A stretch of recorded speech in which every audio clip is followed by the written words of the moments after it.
surprised that I've never actually had one of these things just fall right in the middle of it. I'm cursing it for today.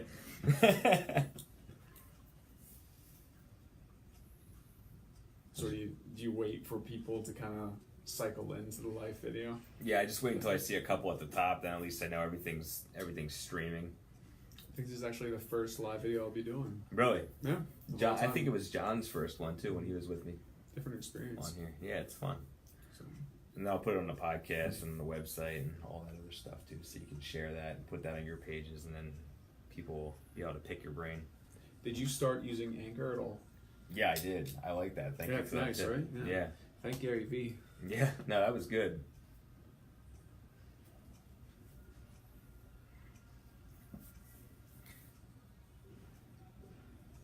Oh, hey Leslie.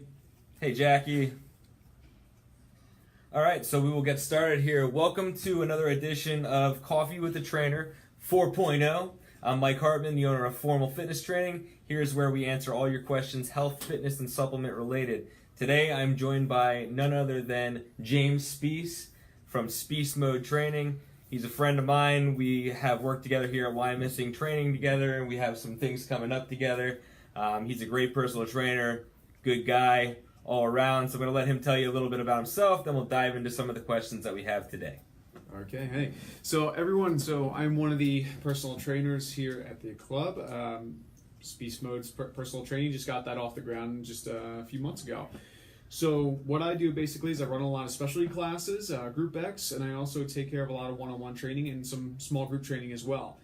I got started back in 2012. I was freshly graduated from Boyertown at the time, and they were giving out a grant for a certification in personal training itself through the ISSA. For those of you that aren't really familiar with the ISSA, they're now accredited as an associate's college and offer multiple different certifications through fitness training alone.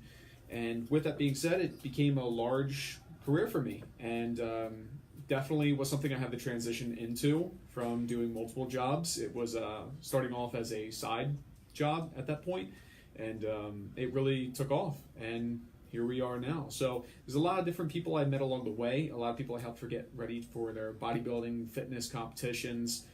Group training was something I didn't think I was going to be actually hopping into or stepping within, but it became something really big for me, something I really thoroughly enjoy, and that was what personal training, this career field really opened up for me, was new opportunities that I didn't expect to be available to me. So here we are today, and we're going to answer some of your fitness questions that you have. Yeah, and so if any of you watch this later on, it's also going to be on Anchor, and it's also going to be on the formalfitnesstraining.com, so you can listen to it at your convenience. If maybe you don't want to actually watch the entire video, you can actually listen to it and download it to listen to at a later time. So it's another way you can look at that. So let's dive right into the questions here. Basically, we'll give TJ a chance to answer them as well as myself, and we'll just throw in our input as far as our professional experience and what we think is best. Obviously, we'll be the same on certain things. We might be slightly different on certain things, but that's why we do this, so you get to hear a perspective from two different trainers. So the first question is, what are the pros and cons of contest preparation and getting super lean? I'm going to let TJ start with this because he's done a lot of contest prep. I personally have not. So, well, here we go. Buckle up. So when it comes to getting contest ready, the one thing that you have to really understand is your own body. Everyone's different. There's not one single approach I use for one person or everyone altogether. It's always going to be different, especially between the genders, between male and female. And getting more female competitors ready, there's a lot more things that come into play, such as hormones and also sleep cycles, all those sort of things that come into a large contribution onto where the results lie in the end.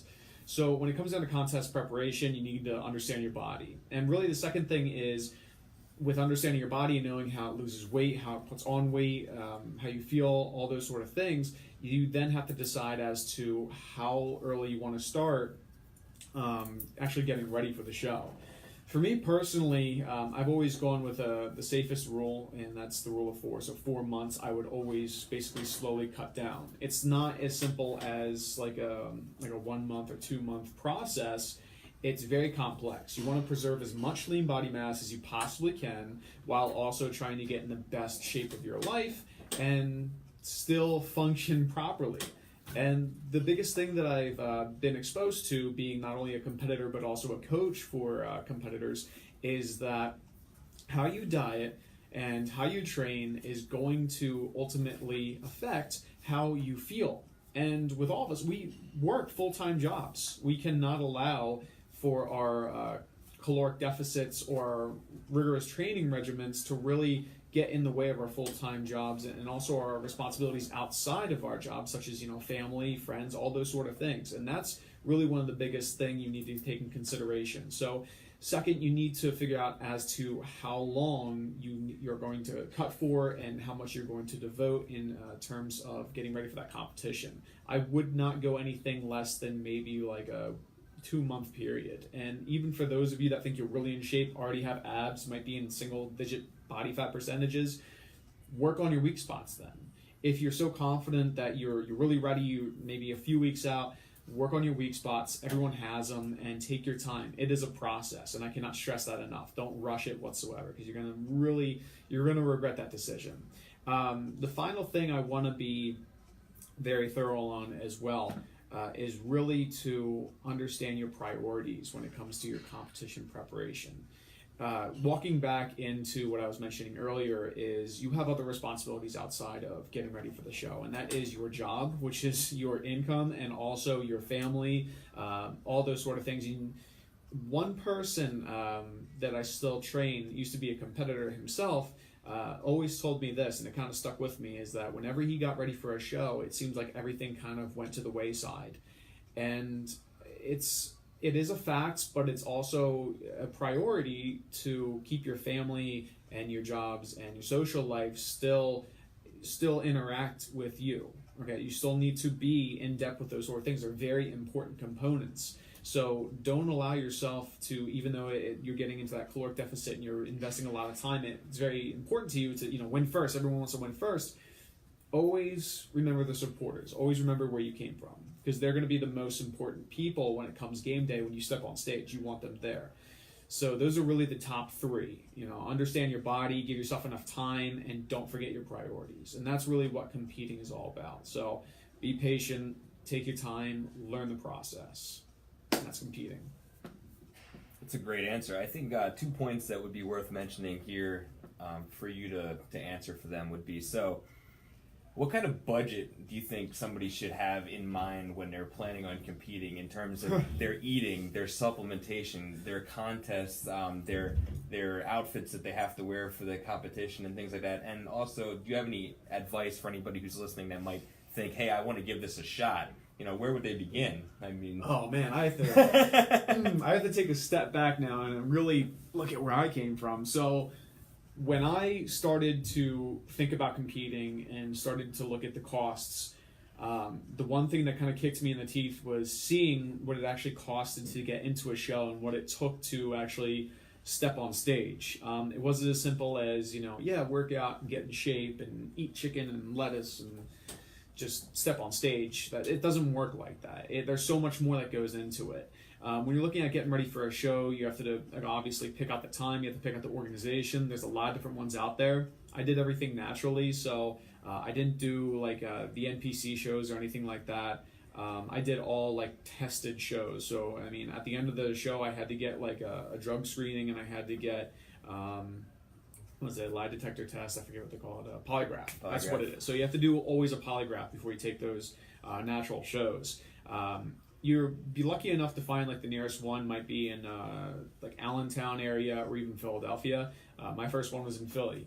So with that being said, I looked at the costs. It's about, for the show that I did, everything paid for just to do the show, okay, just to step on stage, is around $150, I think, which that's actually on the lower end. You have to pay for an entry fee. You have to pay for class that you're doing, and then there's a certain surcharge for every crossover class. So I'd at least do anywhere from 2 to 3 classes every time, so that's throwing another $20 in there for every single one I wanted to do.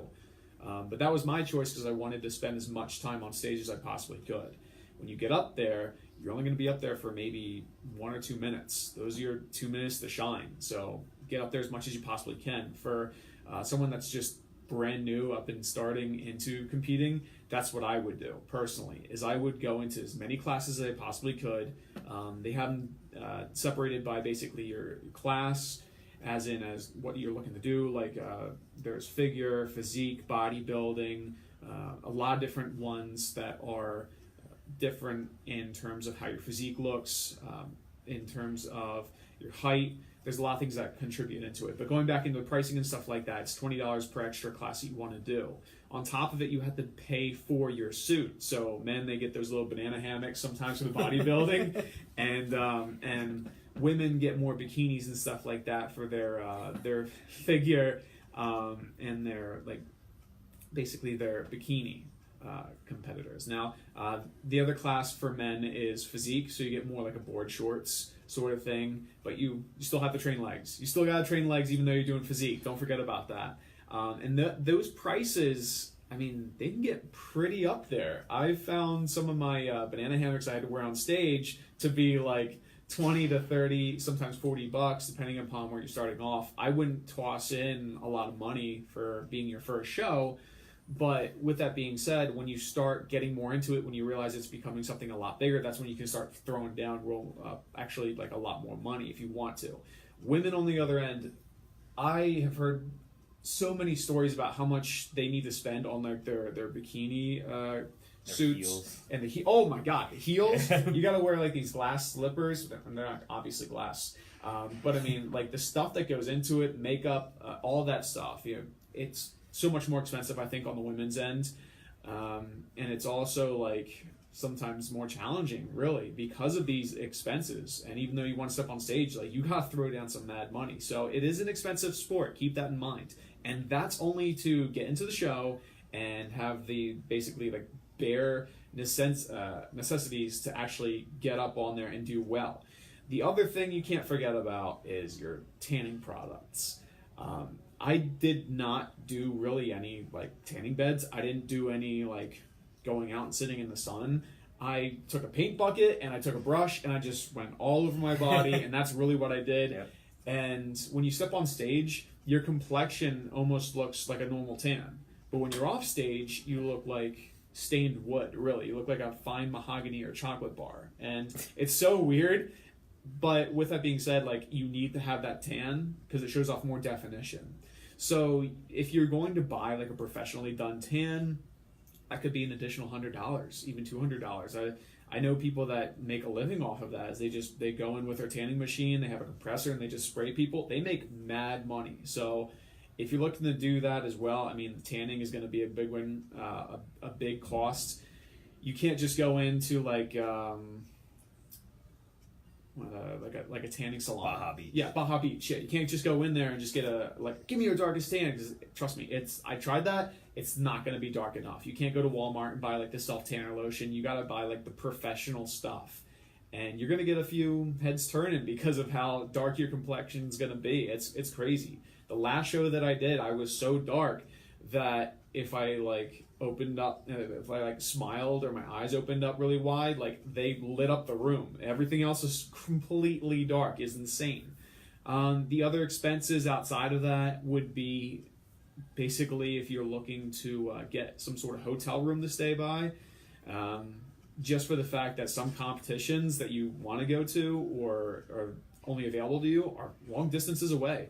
Some people I've seen travel anywhere 3, 4, 5 hours to get to a show. It's ridiculous, but these are people that really want it, that this is their step to getting into that higher level. So there's a lot of costs associated with it. It is not a cheap sport. It's not something that you can just throw a few dollars in, put 4 months of effort into, and then you're good. It is expensive. The food, totally different. The food expenses are really based around how you eat. Now, the cool part about being in a caloric deficit is that you're obviously not eating as much food.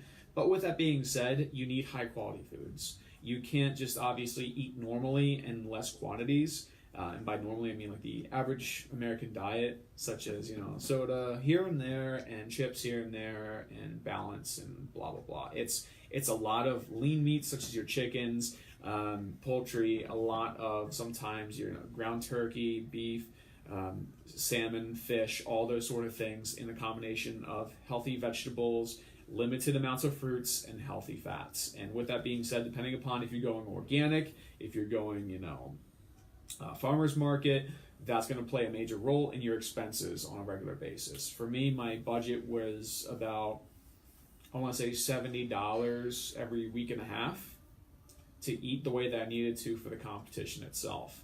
Supplements, that's up to you. I didn't go too crazy. I actually toned it down a lot more as I competed more and more often, just because supplements are really expensive. And with that being said, only take what you need. Don't take what you feel you need. There's a difference between actually needing to take vitamin like D3 and actually needing it. They're two different things. I see so many people that take these supplements trying to get ready for shows that are either taking them too early or they're taking them and they don't even need them, which you're throwing away money. You could use that money to buy a better suit, a better tan, or do like additional classes. These are very important things. So it's an expensive sport. Yeah, and higher quality food as well. Yeah. If you're saving some of the money on the supplements. Yeah, so basically all out the door, you're looking at $500 to $1,000 a month, and based upon what he just said. I mean, he just said some things I wasn't even thinking about with the tanning and the hotel cost and everything along those lines. So depending on how you're doing, it's going to be $500 to $1,000 a month. So it's something you have to maybe think about. Yep. So if you're sitting there and you're 20, 30 pounds overweight and you think maybe one day I do want to compete, and it's going to be a couple years from now, maybe start planning the budget accordingly and start meeting with somebody who's done it in the past that can help shortcut some of the mistakes that they may have made along the way. Yeah, I do want to point out there, just like what you said there, that's the one mistake that I regret, is I had to self-teach myself all of these things. And with that being said, it was a lot of trial by fire, and I got burnt a whole lot. So when it comes to competing, definitely know what you're getting yourself into. Understand that there are basic necessities, and if you can't afford it now, start saving up for it, because it is a big expense. And the biggest expense I see is always with food and supplements that you can definitely cut back on. If you're looking to save additional money, shop smart. Don't just shop because it says organic. Don't just shop because it says, this is going to help you lose weight. Like, understand, do the research, and it'll pay off 100%. As for having coaches, that's a fairly big topic. A lot of people come to us for our advice. And with that being said, some people recommend, or some competitors recommend, having like a workout coach that'll help with the diet, nutrition, the training regimen. And then also on top of that, having more of like a posing coach, which again, additional expenses. It is expensive. You want to have someone that's actually done competitions before. You want to have someone that has a good backing with other competitors as well, that has experience. And for me, I wanted to teach myself how to do it so I could become really a coach in the sport. And with that being said, it pays off to understand that like other people have knowledge that you can use. And it's not necessarily a shortcut, but it saves you a lot more time. It saves you a lot more money. So that's where we come into play. Absolutely. Yes, that was a good coverage of bodybuilding and how to get into it and expenses associated with it. I think we covered some good ground there for sure. Or more importantly, you did, because you've done it in the past. So the second question we had, this is something we see a lot and we hear a lot, and we get a question about it a lot, and it's about people when they first come in the door of a gym. And what's the biggest mistake that we see beginners make? Now, this is not bodybuilding. We're going into a totally different thing here. Anybody, Mr. and Mrs. Smith, that show up and say, I'm ready to work out, but I'm going to do it by myself. What are the biggest mistakes that we see them make? So I'm going to just start off by saying, too much change too soon. That's one of the biggest things I see. Doing too little is a potential thing I see. Doing things incorrectly are some things I see. So basically what I want to say is, if you're used to not working out at all. So you don't do any type of workout at all, and you come to the gym and you try and do it by yourself. Probably the first thing you're going to do, which we see 90% of the time, is you're going to get on a treadmill, you're going to start walking, or you're going to get on the bike and you're going to start riding a bike. And that's okay. I mean, that's what's known as a warm-up, which is good. If that's all you haven't done anything in the past, it's good to come in and start warming up on a treadmill or the bike. But then you may decide, hey, after a half hour on the bike or the treadmill, I'm going to go do a bunch of machines that I've never done before, but I'm just going to try them out. So your posture's not correct, you're using the machines incorrectly, but say you have some understanding of what's been going on, and you get on 5 or 6 different pieces of equipment, and you do them kind of okay. And then you wake up the next day and you're like, man, I am so sore, because maybe you were doing something inaccurately, or you were using too much weight, anything along those lines. You got to be careful when you come into a gym. My biggest suggestion is start slow. So maybe 2 days of weight training a week, 1 day of cardio a week. But in the beginning, you might have to space them out, 48 hours, 72 hours, because your delayed onset of muscle soreness, which is the microscopic muscle breakdown of your muscles, the lactic acid working its way out of your muscles, basically your recovery. It might take longer for you to recover in the beginning. So, I don't know. I think it's really important when you come into a gym, especially if it's the first time, to get some form of help, some form of education, because otherwise you could be really struggling. Yeah, I mean, this topic really gets me a little bit bothered, just because I've seen it so many times. I've been working in gyms for the last, I want to say 7 or 8 years now, and I've been all over the place. I've been to Golds, I've been to Planet Fitness, I've been to the YMCA, I've been to Anytime Fitness, and I gotta tell you what,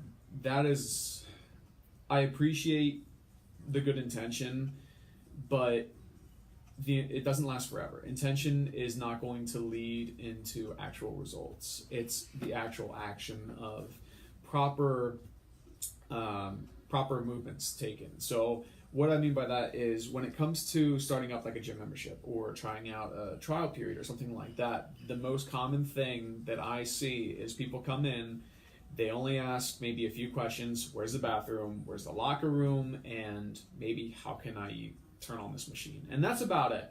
And from there, we just kind of see them kind of frolic around and try and figure out weight equipment. And we see a lot of struggling, and there's no questions being asked or anything like that.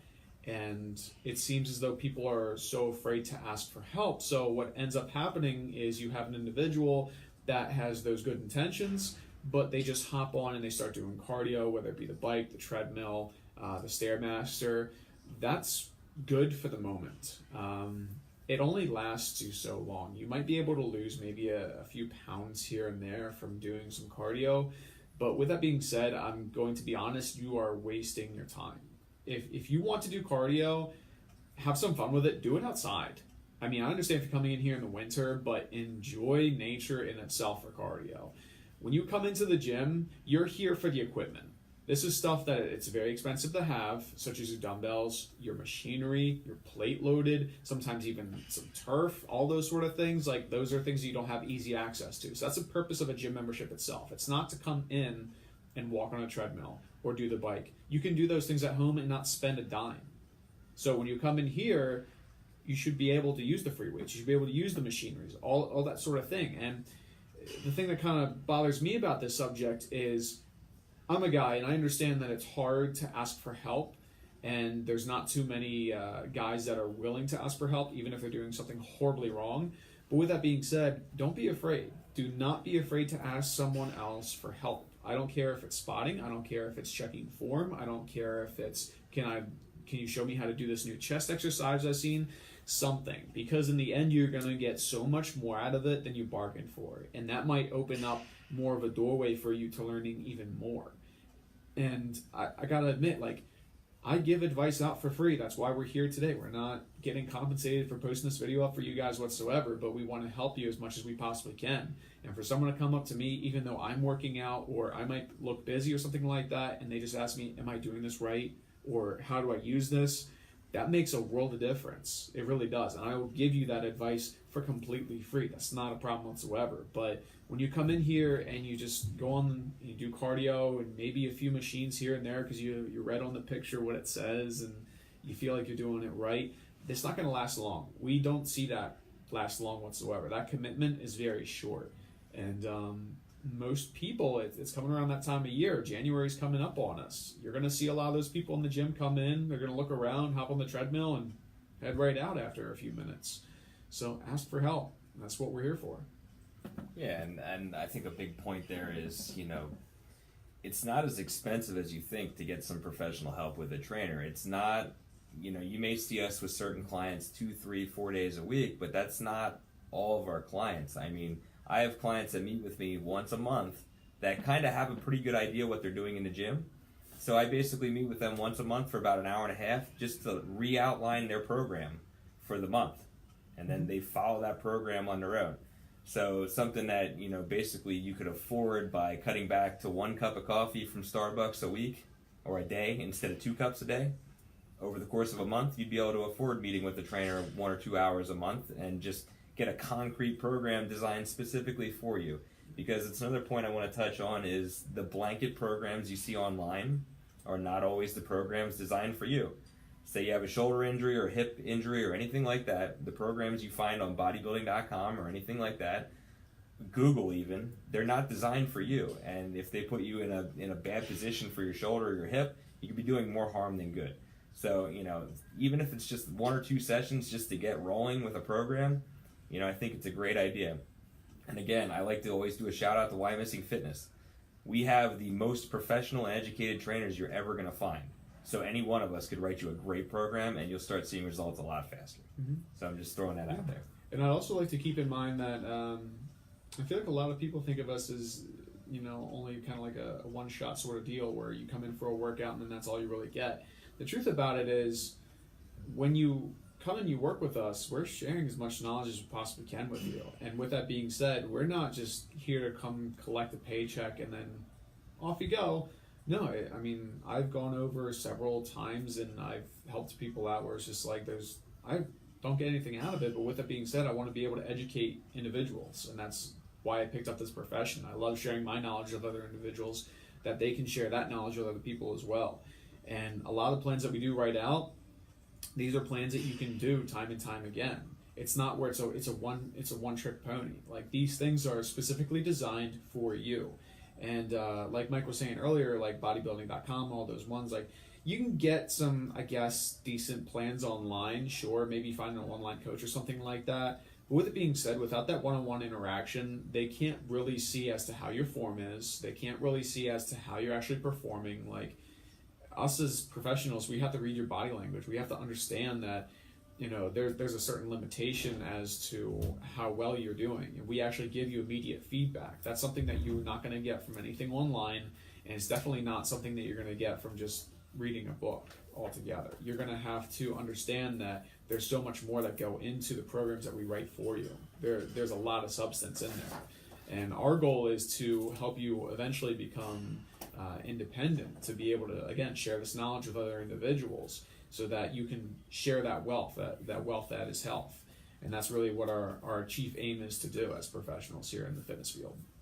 Yeah, and it's intuitive training. I mean, the one benefit you have when you're dealing with one of us is if you come in and you're not 100%, you're 70%, or even less, and you're saying, man, my piriformis or my glutes are tight, and I bent over this morning and I threw out my back a little bit.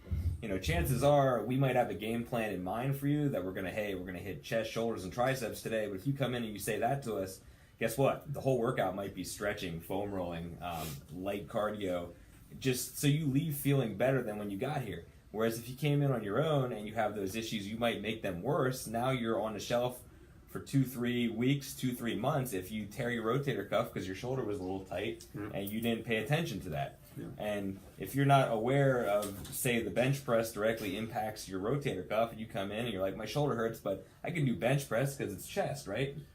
And then you tear your rotator cuff completely, and then now you're backpedaling for months Mm-hmm. or something that could have just been nipped right away. Yeah, what are you supposed to do every time that chest day rolls around on your program again? Yeah, you got to learn how to work around it when you have injuries or deficiencies in your body. Mm-hmm. Listen to Coach Payne. And the thing about it is, like, when you have that online program or you have some sort of program that someone read out for you that isn't really following up with you like we do, you might be injuring yourself just through activities of daily living, really. There's a lot of people that come to me that might have something like a deadlift day or a back day set up, or even a leg day, and they hurt their back somehow. Well, I'm not going to be like, well, I guess we can't work out today because I had this planned out and it doesn't go according to plan. No, I readjust everything on the fly, just as that. I assess how their back is, I assess as to how it happened, and go from there and, basically try and fix it from there and alleviate that problem. Show them how to stretch it out on their own. Show them how to take care of themselves on their own, because that's really what it is showing the knowledge so they can use it, so they don't have to go through that problem again. And that's really, again, I cannot stress enough, there's so much value behind what we do here when it comes to personal training. Yeah, and I mean, that kind of ties into a question that we're going to address a little bit later, but we can actually just address it now. And it's like, what makes a trainer unique? It's a personal opinion thing from my standpoint, but if you're hiring a personal trainer that, let's just say they're a manager of a bank, 9 to 5, so they do a 40-hour week as a manager of a bank, and then they train 1 or 2 clients a night, for extra income. I'm not saying they might not be a great trainer. They might be a good trainer. They might have some type of education backing them. But when you're looking for a trainer, I believe, continuing education is important. Pick a trainer that it's their life. Like TJ said, we eat, sleep, and breathe training. We think about our clients all the time and what we can do to make their programs better, make them better, not just fitness. I mean, I try and help people with their psychology, helping make them make decisions with their eating and everything else in their life. If they come to me for advice, they come to us for everything. We're kind of like barbers, honestly. People talk to us about everything. Step in the shop. Step in the shop. So, that's just something else to keep in mind. There's professional trainers that do it as a career. There's professional trainers that do it part-time. And then there's trainers that just do it because they think the idea of being a trainer is cool. So you got to be careful with that. Mm-hmm. I want to mention that the biggest importance of, and I mean, it is a career. It's something that I have passion within, something that I love doing. And the biggest value that I can really say of being a personal trainer, having a personal trainer, just even knowing a personal trainer, is really the relationship that you build with that individual. And yes, I'm a professional, and these are all, of course, professional relationships with my job, but what I mean is the sense of accountability that you get from the individual that you work with, the friendships that you build along the way. I mean, this is really powerful stuff. I mean, I know a lot of physical attributes of all my clients. I know the limitations, all those sort of things, but also understanding what they're going through, whatever it may be, whether it be a hard day at work or it may be some sort of problem, being able to have that interaction experience, that's something you're never going to get anywhere else. And I treat my clients as my friends. They're not just paychecks for me, and that's the biggest thing that I really wish I had if I really brought on a trainer, or if I used a trainer in the past. That's the one thing that really built the relationship for me. And it's rough to say this, but it kind of it clicks in my head. If I had a trainer that was a really good friend of mine, I don't care if I had the ability to work with someone that had better experience in that field that could get me better results. I'm always going to stick with a person that understands me as a person. And that's something that really hits close to home when it comes to working with me, working with Mike, working with John, Jesse, all the other trainers here, Stefano especially, that guy's awesome. Working with those guys that you can't get anywhere else, that you cannot get through a paper and a pen and a workout. You will never get that. So that's the biggest thing that matters to me in hiring a personal trainer, having a personal trainer. And that's why the field's going to continue to grow, and the fitness industry is going to continue to grow, because listen, everybody out there, including myself and TJ, can use a personal trainer. You can use somebody to keep you accountable. And sometimes people come in and they look at me or TJ and they say, hey, we're going to work with you as a personal trainer, but it actually becomes more than that. I have clients that have become like my best friends. They're more like family. I can safely say that I love each and every one of my clients, and I care about their general well-being. And some of my clients have become mentors to me. They help me grow formal fitness training. They help give me ideas for marketing and things like that. And I mean, that is profound stuff. When you go out on the street and you're looking down at your phone and you're not talking to the people around you, you're doing the world a disservice and you're doing yourself a disservice, because guess what? We're all in this together. So find the people that you click with. And like you said, if you find a trainer and they're a great trainer, they're the most educated trainer in the world, and you meet with them and you don't click with them, that's okay. Mm-hmm. Tell them like, we're not a good fit. Thank you for your time. Yeah. And find somebody that's better fit for you. There's a lot of us out there that really could be the person that clicks with you. Yeah. I mean, Mike Gwynn and I, we share clients. There's clients that go to him on the days where I can't fit him in my schedule. TJ and I will be sharing clients in the future. It's one of those things that, it's okay. It's okay to do that. You don't necessarily have to be with the same trainer every single day either. And that's another point to this podcast, this Facebook Live, is to let you know that it's okay, to find the person that you're meant to be with. Yeah. Take in consideration that everyone has something different to offer. We started off with this live feed with me going over competing and everything like that. Like, I have a lot of extensive knowledge and I have a lot of expertise in that field, and that is one field of many. And there's so many different aspects that you can cover, but everyone has something different to offer. And it's not to say that there's one person out there that is the, what is it called? The Swiss Army knife of personal training.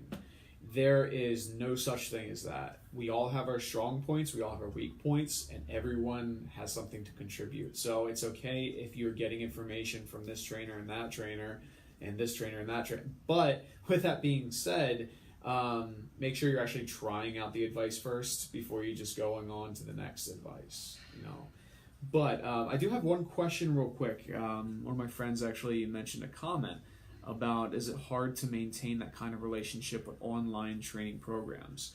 So recently, in the past, I think 2 months now, I actually started doing some of the online training. Now with that being said, I started off not liking it. I used to do it back 2013, 2014, I think. I had my own website. I was punching out programs left and right for people. And it was good. It was good for a while. But the only thing I didn't really like so much about it was that accountability that I mentioned earlier. And with the online training, it's very difficult to take and make programs for people and then make sure that they're actually doing them. So what I do for my online training, when I reapproached the subject, was I went ahead and I tried to figure out as to what would help people stay accountable. And for me, what I offer when I do the online training is I do a bi-weekly checkup for everyone. If I notice that they're not doing their training, if I notice they're not logging their foods, I can see that with the software that I use. So I can actually see as to whether or not they're following through with their plans. And honestly, I would want that. I would want someone like Mike or someone like John to say, hey, listen, I didn't see you complete a workout in a couple of days. Is everything okay? Is everything going well? Because then that is keeping me accountable as to, I need to get this stuff done. Someone's watching me.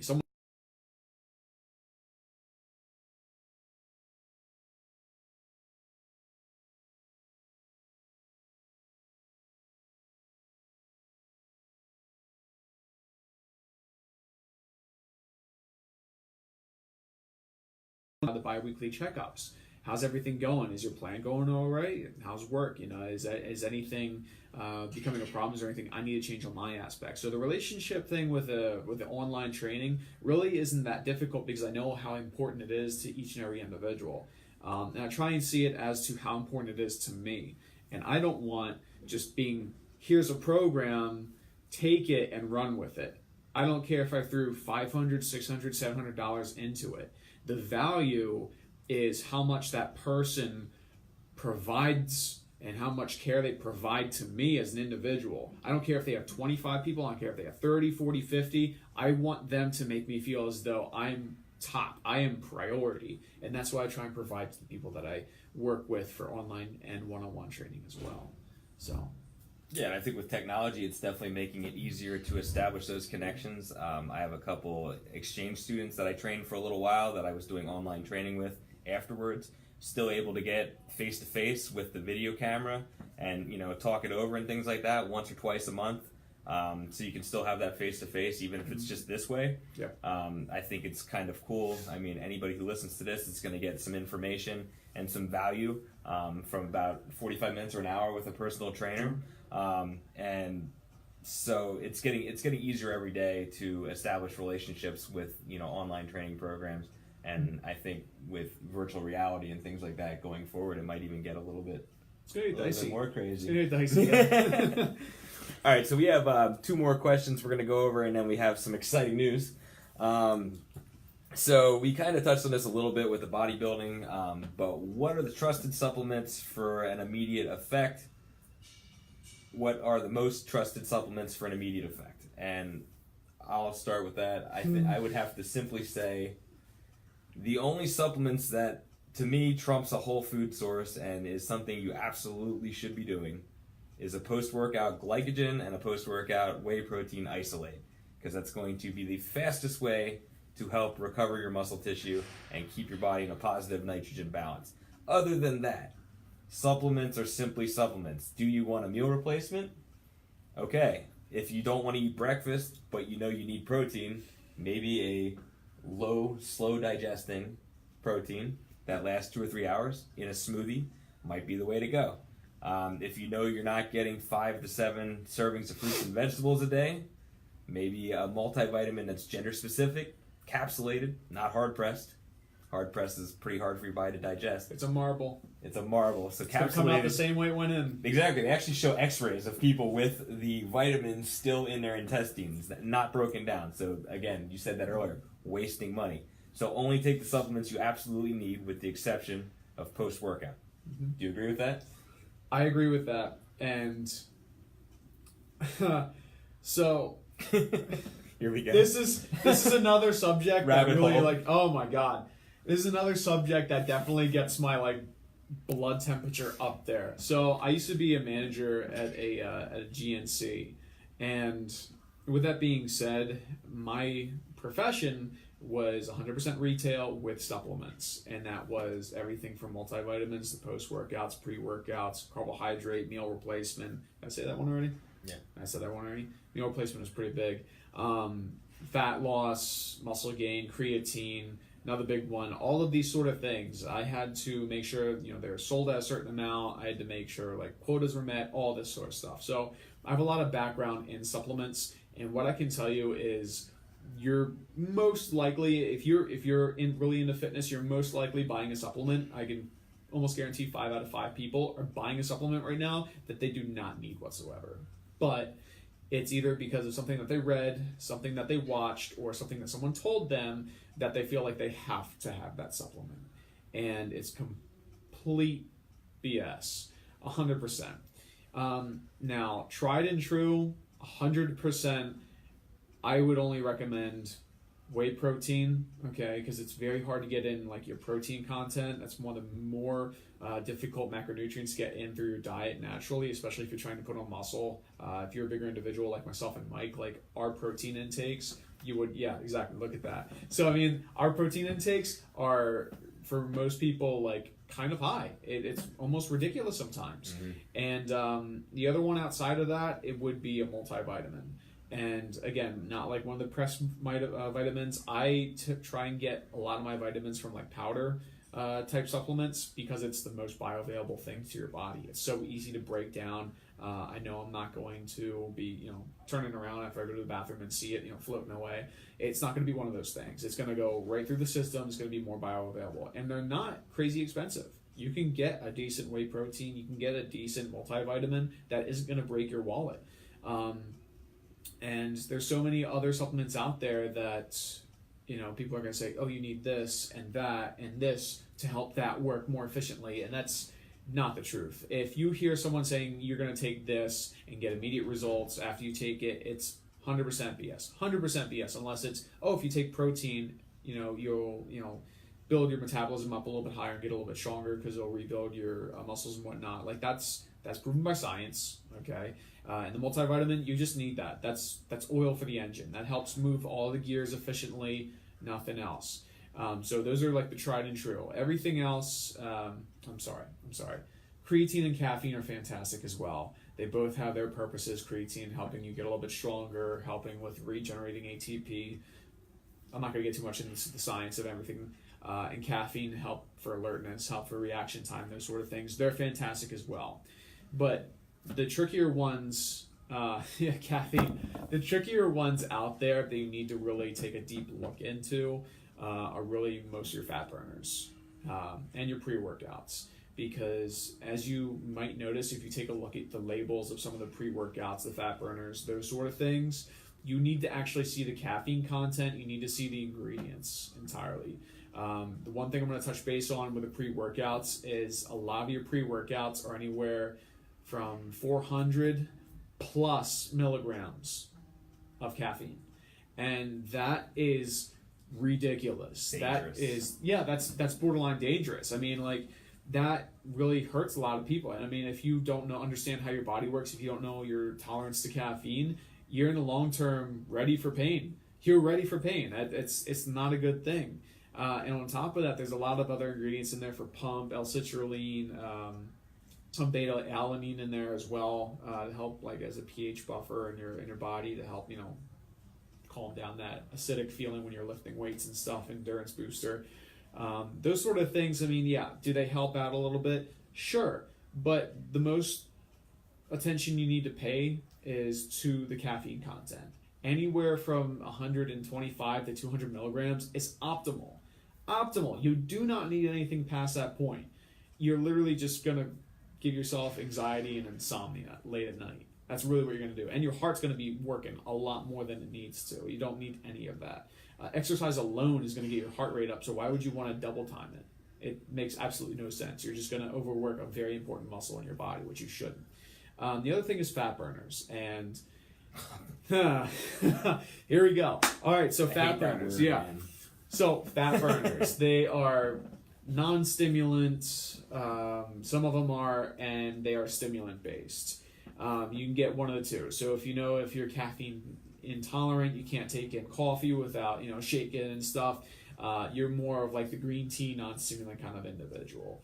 If you want more of that, you know, burning effect, that thermogenesis, you want the caffeine, you want the craziness.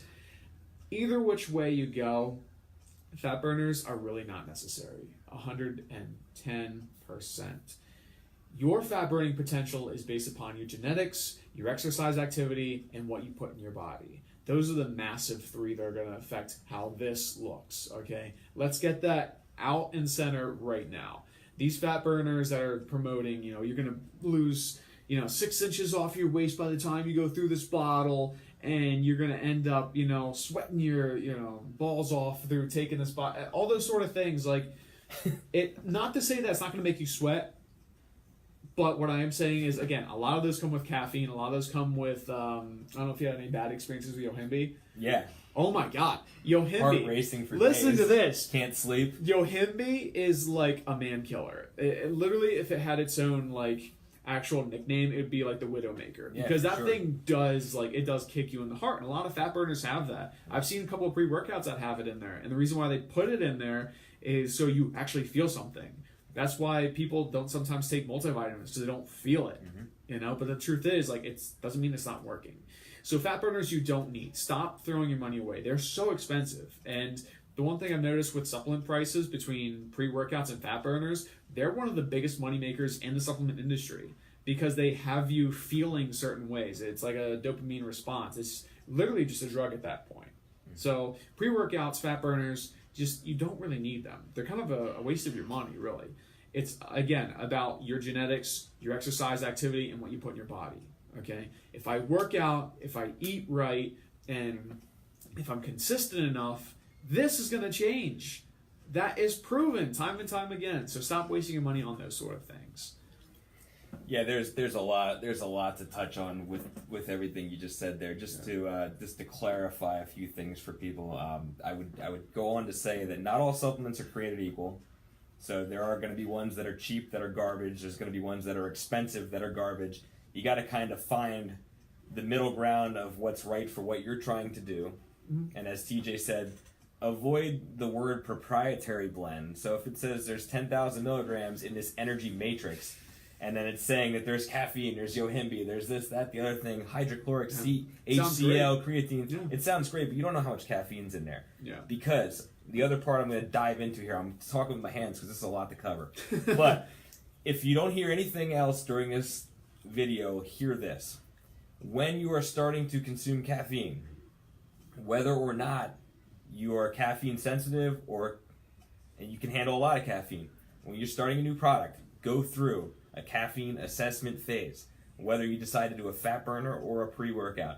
So if it says you can have up to 2 scoops of this, don't assume you can handle 2 scoops. Start with a half a scoop, see how you do. If halfway through the workout you're still dragging, that's okay. The next workout, maybe try a full scoop. But don't go in there with mounds, because we see guys and girls coming in here, they look like they're cracked out. They're going nuts and they're shaking. Yeah. And they're literally shaking. You see them in their hands doing this. You know, you might be able to get away with it when you're, up to 40 or 45, but do you really want to put that stress on your cortisol and the constriction of your blood vessels going to your heart? Probably not. So I had a lot of thoughts during what you were saying, but I have to come up with one more thing here. Listen, what TJ said. Supplements cost a lot of money. You only need what you need. Be very, very weary, and I'm not going to throw any company under the bus here, but be very, very weary of these companies that will sell you a supplement stack that is everything but the kitchen sink, and it's a multi-level marketing company that this person makes a direct amount of money based upon what you buy, and then they try and get you to sell the stuff too. Be careful with that stuff, because there's a lot of stuff that in there that is not scientifically researched. There's a lot of things in there that are just designed for smoke and mirrors. And here's the bottom line. If they put you on a diet at 1,200 calories and you were eating 3,000 calories before and you're losing a lot of weight, it's not the supplements that cause that effect. It's the fact you're in a calorie deficit. Okay? So burn more calories than you take in. Take the supplements only that you need. And if there's somebody that has a direct impact and they get paid 100% on everything that you buy, be careful with that. I work for First Form, so I do make a small percentage of every sale that people make. But I only recommend products that I personally take and I personally know work well. And First Form is an actual company. It's not a multi-level marketing scheme. So I'm just throwing that out there. Be careful with that stuff. Plus, isn't First Form FDA approved? It's FDA regulated. It's an FDA regulated facility, which means the FDA can come in at any point, pull anything off the shelf, and make sure what the ingredients say is actually what's in it. And if it's not, they'll make them dump it. And that's not easy to do. There are none other that I can think of that have that regulation, that have the FDA actually approved. Like, there's other things like GMP and whatever but that is not FDA. That is nowhere near it. So definitely do the research on your supplements. Do all the research. There's a fantastic website if you want to look at individual ingredients and seeing how they affect the human body. It's called examine.com. It is a fantastic website. It's so easy to navigate through. You can look at, how much caffeine do I need? How much creatine do I need? What's the purpose? How do I dose it? It's not crazy scientific. It does have the science if you want to take a look at that. But that was one tool that I love to use when it came to buying new and up-and-coming supplements. If the research wasn't there yet, if there wasn't any human clinical studies or anything like that done, there was no purpose in me really buying it, because I didn't know what the science was behind it, and I wasn't willing to toss down all that money for a hope that something might work. So do your research, and again, that website is examine.com. You can search up any individual supplement ingredient. And if you hear anyone say that the reason why a product has a proprietary blend or super blend or pump blend because the company is trying to hide the amount of doses that they put in their product so no one else can formulate it, complete BS. Absolutely. Complete BS. Listen to me. The cheapest ingredients you can put in your supplement is always going to be a form of creatine and also caffeine. And as you'll notice, a lot of those ingredients are at the top of the proprietary blend. When you're reading these nutrition labels on the products itself, you're going to notice that the most important ingredients are always at the end of that list because that's the littlest amount that they put in there out of the entire blend. So do your research, understand what ingredients are actually ones that you need, and then make the purchase. And you'll find out you'll be saving a lot more money and getting a lot more bang for your buck. Yeah, no, the last point that I forgot to say was niacin. It's another thing that's in a lot of pre-workouts. Yeah. That all it does essentially is bring your capillaries closer to your skin, so you will feel tingly, you will turn bright red if you have a complexion like myself, and that's another one of those things where a pre-workout doesn't necessarily mean it's better just because you feel like there's a bunch of snakes growing around your skin. Yeah. So that was another point on the supplements to touch on. Oh, I hate niacin, man. So does anybody have any specific questions just before we do a quick announcement and get out of here? This is the longest one so far. It's been fun. This has been good. I hope you guys got a lot of good information out of this. Anybody have anything for us? Hey Dave, what's going on? Scroll through here, see if I see anything. Oh, I got a hello from Leslie. Training for rehab for spine surgery. Oh boy, here we go. All right. You have any past history with that, Mike? So I have an L3 and an L4 spine slip from playing football, fielding an onside kick. So I'm trying to think, he's asking for training as rehab for spine surgery. So I'm assuming he already had the surgery. Yeah, that sounds post. So the question would be, Amos, if you... Oh, Amos? Yeah, it's Amos. Oh, here we go. So the question would be whether you had already been discharged from a physical therapy office or if you're currently doing that. I absolutely think after spine surgery it's appropriate to do a 6 to 12 week program for physical therapy. Me personally, I spent 18 months in physical therapy because I was bent at about a 45-degree angle after my back injury. They called it spondylolysis. Basically, it took me 18 months to get from standing like this to being able to stand fully tall again. So for me, it was really a 3-year journey. I mean, I gained a lot of weight because I couldn't do very much. I was just in the physical therapy office 3 days a week. But I was doing those physical therapy exercises, and I'm still doing them to maintain my posture and my core strength associated with that spine injury. I never had to have surgery. I'm very fortunate that I didn't have to have surgery. I was able to correct it through keeping my muscles strong and things like that. But yes, you definitely want to rehab that back to the best of your ability. Once you do get discharged from the physical therapist, maybe you already are, I think it's important to have, in this case, it is important to have a very well-educated trainer, somebody that's going to understand the function of the back and things like that to make sure you're not doing anything that's going to disrupt your surgery. And there's cases where we will actually work hand in hand with the physical therapist and the doctor to make sure you're getting the absolute best program for what you need. Mm-hmm. So I think that answers your question. I have a little bit of experience in that. One of my clients had a back surgery, and with that being said, after getting out of the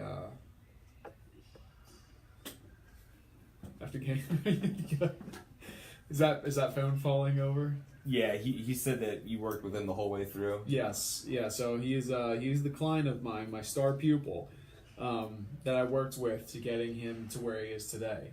And a lot of what we did when he came back from his therapy is really, it was strengthening the core. I mean, you think about it, the spine itself, yeah, has flexion, it has extension, it's moving, everything. It is very important. You cannot mess that up. So the last thing we want to do is just start, right up by loading it. You know, that's what we don't want to do. So we want to strengthen the core. And a lot of the exercises that we did to help strengthen up the obliques, the abs, everything that surrounds and supports the spine there, was some standing movements that may have been like pressing just away, all those sort of things. And they're very odd movements. It's not something that you would normally see. It's not like where I'm putting him on a Swiss ball and we're just doing a bunch of crunches because, we're flexing the spine, flexing the spine, flexing the spine.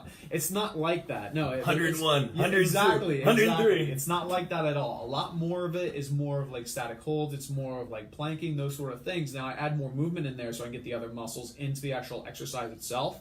But with that being said, there was testing, there was reevaluation, there was strengthening. There was a whole entire program built into what we were trying to do, which was strengthen the spine, stable it more. So when it came down to it, he was back to his strength. He was back in the game 100%. So we could start maybe loading it a little bit more, retest, strengthen, load a little bit more, and just follow that routine itself. And I mean, good luck trying to find something online to help and really get the same result. I mean, you're working with someone that's just like, okay, I'm seeing that you're doing this. You're doing the exercise, but you're not doing it efficiently enough. So let's make this small change. Let's make this small tweaks and get so much more out of it. And coming out of any sort of surgery, the last thing you want to do is just jump right in. You literally have to start from square one. And I have plenty of injuries myself, nothing to that extent. But the one thing that I did not do was I didn't go full sprint into my regular training regimen. Baby steps. Exactly. I started crawling, I started walking, jogging, and then sprinting back into where I was. I have 2 torn calves. I constantly pull a rhomboid in my back. Last time I did that, I could not train normally for a while. I had to strengthen that up. I had to work deep tissue therapy into it. I had to see a chiropractor. I mean, there's a lot of different methods that go into the actual recovery process itself. Whatever you do, though, if there's one thing to take away from this in terms of post-injury, post-surgery, do not just sit there and rest. Do not do that, okay? When you start just thinking that rest is going to be your best option, that's when it's already over. Because at that point, your body's going to start to get stiff. You're going to start experiencing atrophy, which your muscles aren't going to be as strong as they used to be. They're going to start shrinking in size. And you're going to notice that when you do start to try and do ADLs or activities of daily living, you're not going to be able to perform them, okay? It's going to be very, very difficult. Keep your body in motion. It does not matter what happens. You need to get back into moving some way, some form, something. Keep yourself active. I do not care if it's walking. If you can walk without pain, if you can do anything like that, keep your body in constant movement. Because if you don't and you end up freezing, you start resting, you just ice, you take anti-inflammatories, medicine, stuff like that, again, your body's just going to stiffen up and the recovery process is going to take so much longer. And any one of my clients that have come out from an injury, if you ask them, like, what was the first thing that you did when you started your healing process, it was I hopped right back into the gym. And I started doing this. I started doing weight training. I started back on my diet. I didn't take a break from that, especially not from that. I don't care what happened. Do not take a break from like healthy eating. I don't want to say diet, whatever, because it seems like taboo at this point. But you want to eat healthy, 110%. And just keep your body moving. You're going to thank yourself. Your recovery process is going to really, it's really going to take off. So, always moving forward, no matter what, no matter where you're at. Always moving forward, onward and upward, and stretch. So we have a big announcement in 3, 2, 1. James, would you like to freeze your ass off with me this January? Yeah, that's why I got the sweater. I got the joggers. I'm just missing the gloves and the hat, really. But so James and I got together and we decided we're going to do something that hasn't been done, groundbreaking, something ridiculous in this area anyway. Maybe it's been done somewhere. But science shows that you burn between 15 and 20% more calories when your body is slightly cold. So we are doing a freeze your fat off shred, and it is starting for 6 weeks, January 8th through February 12th. It's going to be Tuesday nights from 6 to 6:45 in the outdoor section of Retro Fitness. So what that means is you will be safe. If you get a little too cold, you can go inside. But the idea is it's going to be a 45-minute workout and about 20-minute warm-up to make sure you guys are ready to go. We're going to be burning a lot of calories, and you're going to be somewhere close to it inside, so you can go in if you need to and warm up. But it's going to be a lot of fun. We're trying to get a group of at least 10 people together for that. Cost is going to be $240 for 6 weeks. And that's 2 trainers, highly skilled trainers. And it's going to be a private Facebook group. There's going to be a supplement program that you are suggested. Again, it's not something you need to do. There's going to be macronutrients that you're going to get associated with that. 6 weeks of training on Tuesdays, and in addition to that, you're also going to get homework to do on your own. So it's going to be Freeze Your Fat Off Shred, starting January 8th. We're going to be taking enrollments until about January 1st. So we're going to really push this starting in November. You guys are hearing it first. If you want any more information about it, contact TJ or myself. We love you guys. Thank you so much for listening. Any closing thoughts? We're not going to be shoveling for this workout, as far as I know. So that's the good news. I know I'm going to get a couple of people asking me if we're going to be shoveling, if we're going to be pulling a plow, anything like that. No, it's not like free labor for retro fitness or anything. We're not going to be shoveling their parking lots. We are going to be having a good time. We're going to be running around the facility. Make sure that you bundle up. Bring some hot cocoa or some hot protein cocoa. That's a good idea. I love protein in my coffee, so that'll be probably my suggestion. But ultimately, dress warm for the occasion. It is going to be cold. Again, our warm-up is going to be serious business, because when it comes to training in the cold, you're going to get humbled real fast. So thank you so much for joining us today, Mike and myself. Coffee with a Trainer 4.0 with Spiece Mode. Out.